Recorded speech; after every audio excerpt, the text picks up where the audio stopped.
All right, welcome to the umpteenth episode of F1 News, where we bring you an analytical perspective of F1, but always with today tons of laughter, not just hints of laughter. So let's jump straight into it. So the drama continues at Ferrari. Apparently, from what the news is saying, Vasseur has been offered a 1 year extension. His contract ends this year.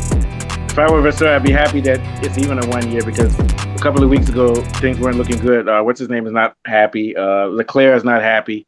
Hamilton's not happy, but they're not unhappy with him. So I'll give him credit for that because apparently the Ferrari management is hands on more than most teams, and I think they're the reason the team is not doing well. But nevertheless, Vasseur is not happy about a 1 year extension, especially with Christian Horner lurking in the background because they said that in the past, even before Vasseur came, Ferrari said that it would be great to have Horner. And they're even saying there are rumors that Ferrari said that this is a great window of opportunity that Horner has been gotten rid of at Red Bull. I didn't want to say fired. Fired sounds so cruel, but basically he was fired.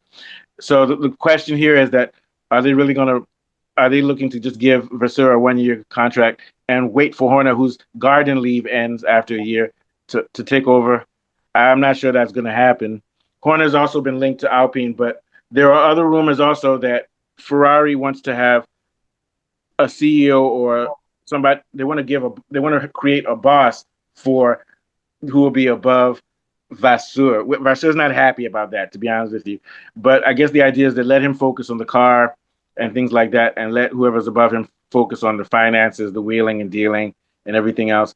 Personally, if I were Vasseur, I wouldn't mind that. But it depends because it depends on what your goal is. If I would want to just be dealing with the car and the operations and everything rather than the business stuff. But I think Vasseur is not happy about that.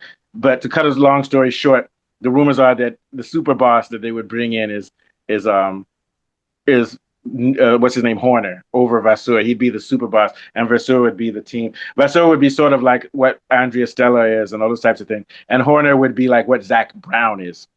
I mean, what do you think, Kule?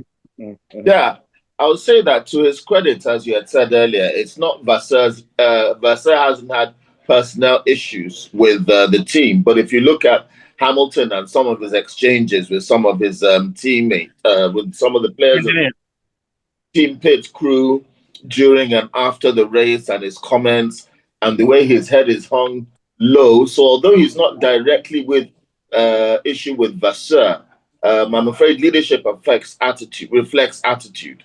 Yeah. At some point, Vasseur must be responsible for a lot of these shots indirectly or directly, as the case may be. We don't know, that is affecting the team spirit, especially with Hamilton. Leclerc has not really improved much beyond where he could be. And we said that we think it's to do with a lot of experimentation with the car. I remember that they were experimenting with the front end and all of that, problems with them earlier on in the season. And if you look at things like that, yes, Vasseur should be grateful that he even got a year, because Christian Horner is on the loose. He's on the prowl. He's a top CEO. He's a top skilled person in that area. And he's so vulnerable. I mean, he's English speaking, like Hamilton. They like the English speaking team players and team leaders and racers in Formula One. There's all sorts of reasons and red flags for Vasseur. He might even get this one contract, and he might get dropped before then, you can, like in football, you sign a contract today, but tomorrow you're still out if you don't perform. Like Checo. Yes. So even if he's signing that 1 year, he should just be grateful that he's got a little bit of space and time before, whilst Horner's on the prowl. Maybe Horner will land somewhere else whilst his job is safe for that year. So I'll just take that year and be quiet, because if you don't start making noise, that's just cue for Horner to jump in, because we know there's been a lot of talk around Horner coming into Ferrari. Yeah, that's crazy. What are your thoughts on Mr. Johnny? Yeah, man, I don't really know what to even think about it. But what's his name? Vasseur. If I was Vasseur, actually, I'll just concentrate on my work. I'll just make sure that guy is working fine and is fast. And they'll come to him and they say, your work is supposed to be circus. It's not supposed to do well. You're supposed to be bad boy like Briatore. We need to sell tickets, man. That's the sad thing. He might get punished for doing his work. I'm just joking, but go ahead. Yeah. Well, But the fact that they don't usually, what kind of should be they like usually when they want to give, when they're serious about somebody, they give person like more years of contract Yeah, than just not. a So la in Russell. yeah, so I think he knows well. He knows his situation. That 1 year contract is like is like is not settled yet. So Yeah, F1 is a pressure cooker. That's all I can say. That shit is. yeah, Yeah. You And have to have. even though they're coming second in constructors, they're a way back from McLaren. They're not competing for the Yeah, and constructors. last year they were only 14 points behind in constructors. I think the big mistake they made, and I'm going to blame Vasseur for this because he should have put his foot down. Why, when your car is only 14 points behind McLaren, and on a lot of tracks, their car was faster than McLaren last year. Why would you totally change your car, the front suspension, which is a radical change, exactly. and change That part. 99% of your car? That was a horrible mistake. And Vasseur should have put his foot down. But if it was the management, he should have come out and say, "I was not for this." That's the type of thing. What's his name would do? Horner would be like, the owner said we should change the front suspension. Me, I know deal. You get my point? He should have made it clear that wasn't his idea because Yeah, that was what destroyed this season for them. Because I think that if they had kept the setup like it was last year, they would be tied with McLaren, and you would be looking at a four-way championship between Hamilton, Leclerc, and then the two Piastri and Norris, because they were not that far behind. So what they should have done is worked with what they had last year and continue developing that concept. yeah, You know that it's like starting a novel, and then in the last year before you finish it, you say, "Let me rework the whole plot and everything." There's not enough time to get back into positioning. What do you think, It's Mr. like football. They have the. Oh, What do you sorry. say? No, It's go ahead, like in Kuna. football, you have four downs and not very far to go, and instead of doing a rush, you're throwing a hail mary, and then you're losing the ball. Yeah. That's sort of similar to what they're doing here. They Yeah. have. Or it's like being Arsenal. It's like being Arsenal. No, not Arsenal. Being Liverpool. They say, okay, this year we're going to make a radical change. We're going to do low block and 4-4-2 football. After all that's been working for you, that's a radical change to do in 1 year. You get my point? Yeah. They didn't need to do all that. They just needed to tinker a little bit. They didn't change. I think part of the problem was they thought they needed to change the car for Hamilton. But if I were, and this is a discredit to Hamilton, no, you don't need to make the car for you, Hamilton. If you're a really good driver, you can adapt to what the car is. It would have been better for. It would have made, and Hamilton would have done better if he had to adapt to a car that he didn't like than to just put total chaos car to trying to please him. So that was a big mistake. What are your thoughts, Mr. Johnny? Yeah, exactly that too. Because Ferrari was doing very well last year when Sainz and Leclerc were up on it. It was mostly due to like their driver errors that they were having some problems. Sometimes they had some technical errors, but the car was good. The car was very good. So for them to change it, not like. And what's funny is that they're even going back now that the car is getting better. They're going back to what last year's concept was with the front, with the rear suspension, making it stable. They wanted to make the car a little bit more. They moved the steering a little bit far forward. So they're reverting to what last year was anyway. So all that experimentation. But now here's another angle though that we need to look at. Horner could very well go to Alpine because the key is that Briatore wants to sell Alpine for probably 1.5 billion or something like that.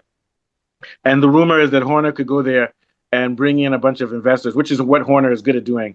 And then Horner would have a percentage of the ownership too. Could you imagine a team with Briatore, Horner, and you understand what I'm saying? And Horner, if Horner goes to Alpine, it's going to make that team very flamboyant, and I can see them winning in a couple of years just because Horner brings in money and investors. Horner has that sort of charisma, so that's another alternative. So either Ferrari or Alpine, and I think that's why these guys are holding back on Vasseur giving him 1 year. But I think Vasseur would not get fired to make Horner the director. What they will do is they'll make Horner like his super boss because I think Hamilton and Leclerc will not be happy if they fire Vasseur. But Vasseur may leave though if he doesn't get what he wants. But I think right now in F1, you're lucky if you're a driver or a team principal on the grid.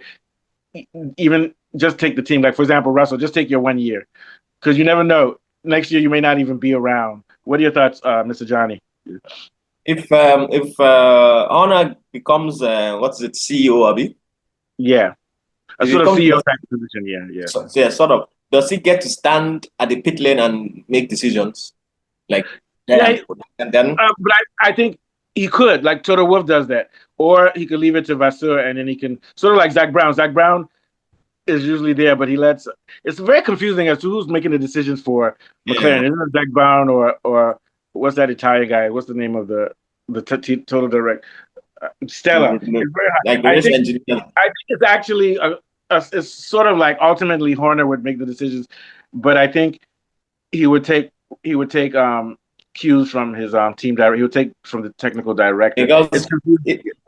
if I think. like if Honor Go ahead. stays at the pit lane there, then what's his name? Vasseur will be actually redundant. His presence will be actually redundant, if you ask me. Yeah, If but Horner Honor's doesn't. I don't think Horner. Yeah, it's difficult and it's getting very confusing. Like for example, I don't know who's making the calls at McLaren. Is it Zach Brown or Stella? You understand what I'm saying? It's yeah, but in fact, I would say Zach Brown is the one running, which is why that team is struggling. Same thing with Horner. Horner had a bunch of people. He had Newey, he had Whitmarsh, he had Rob Marshall. Those guys were doing a lot of stuff. And the more he started trying to jump in and be on the pit, that's when that team started going down. So I think there you go. what Horner needs to do is stand at the pit and make it look like you're the boss, but have everybody But else don't do say it. anything. Yeah. Yeah. But, just make it look. I think that's what Toto Wolff really does. Actually, Toto Wolff has guys around him doing it, and you always see Toto Wolff just standing there looking at. Have you noticed how he's always looking at the screen with his headphones Yeah. on? He's like, yeah, he's just looking. But to be honest with you, I don't think he's the one making the decisions. So we'll see. But to me, all of that is ego. Remember what I said? There's only one rule in sports: just win, baby. What do you think, Kool-Aid? As long as you win, I don't care if we win and I'm not the one making all the moves. It's just like if we do a soccer show. I don't know soccer. Kool-Aid, Johnny, you guys talk, make me look good. I don't care. You understand what I'm saying? Yeah, I get you. Yeah. I know I'm better with politics, and then all of us are the same with no, Kool-Aid and I are really good with politics, but like with F1, it's all of us together. But with football, I'll just say, okay, Kool-Aid, what do you think? Johnny, what do you think? But maybe one is like, I think so and so is the greatest player. Say, that guy retired in 1960. What are you talking about? You get my point. So Horner may be going outside. He might be going outside of his expertise if he tries to be too hands-on with the car, which is what I think led to the downfall of the car because he started backing. Remember, we said it the other time, Pierre Vacher, who apparently I don't know much about Pierre Vacher, but it's not looking good right now for that car. What do you think, Kool-Aid? I think that even if Horner was to actually jump to Alpine, it would be his second choice. I think that Ferrari is like the Real Madrid for Formula One. It's everybody's choice. I think Horner would actually have his sight set on Vasseur's job right now. Even with Vasseur securing this 1-year contract, he should not rest easy. And you know, at the end of the day with Vasseur, to his defense, what he'd be saying is, what if I got it right? What if my changes we'd be talking about something else? But unfortunately, you did about something else. Your job is in jeopardy. You got it wrong, man. And look, I'm not an expert on F1.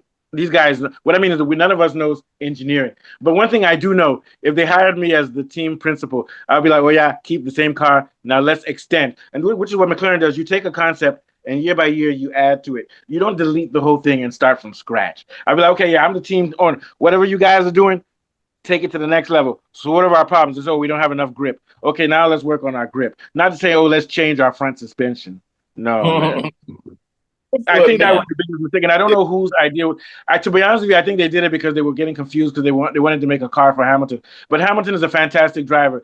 Any car you give him, so long as it's good, he'll adapt to it. You know, that's all I have to say. Yeah. What are your last thoughts, Mr. Johnny? Then Kool-Aid will take us out.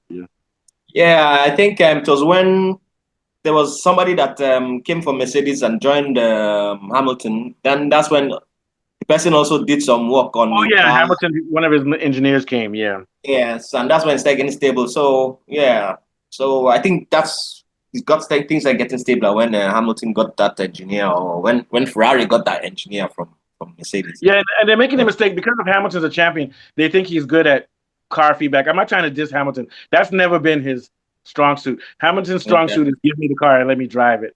There are different types of drivers who can give feedback. Carlos Sainz, which is why they did well. Getting rid of Carlos Sainz was also a big mistake. But I understand why they brought Hamilton. It was for money. Yeah, sorry, Johnny. What was your last thought? Sorry. Yeah. I was finishing my point actually. You just actually got the point right there.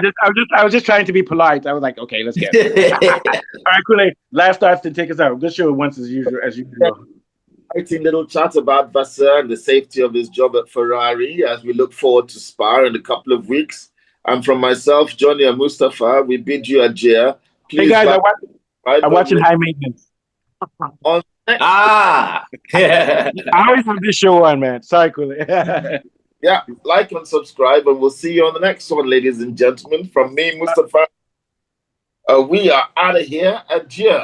All right, so no shows today, so I'll see you guys on Thursday. Okay. all right. Thanks. Kule, check out that High Maintenance on Netflix. Oh, it's a very good series. Very good series. You will enjoy watching it, especially a guy who sells weed. I always like watching in weed in the evenings. I always when I used to come back from work, I just put it on like that and then just relax. It has good music. It's very poetic. It's funny, poetic, and also serious. But it's a white guy who sells weed to rich people in New York. And that's the thing, white guy that sells weed, and you know it's a different world though. As in a white and they're like lawyers. Oh, and they have different types of weed. Which one would you like? Would you like to relax today? Would you like to go party? All right, so it's sort of like Sex in the City with weed. Yeah. I'm gonna look it up. Check it out. High what again? High maintenance. High maintenance. And it's a joke because high maintenance getting high on weed and high maintenance, like rich spoiled Karens are high maintenance. Yeah. So he's selling to Karens and things. And they're always like, don't worry, you won't get arrested. You're white. They make exactly. jokes like that. That's a funny thing. If it was the black guy is the wire. You get your ass shot in the head. All right. So guys, enjoy. So I'll see you guys on Thursday. Okay. All right. Cool. Oh no, Kunle, tomorrow we'll do politics tomorrow. Okay, thanks. All right. Excellent.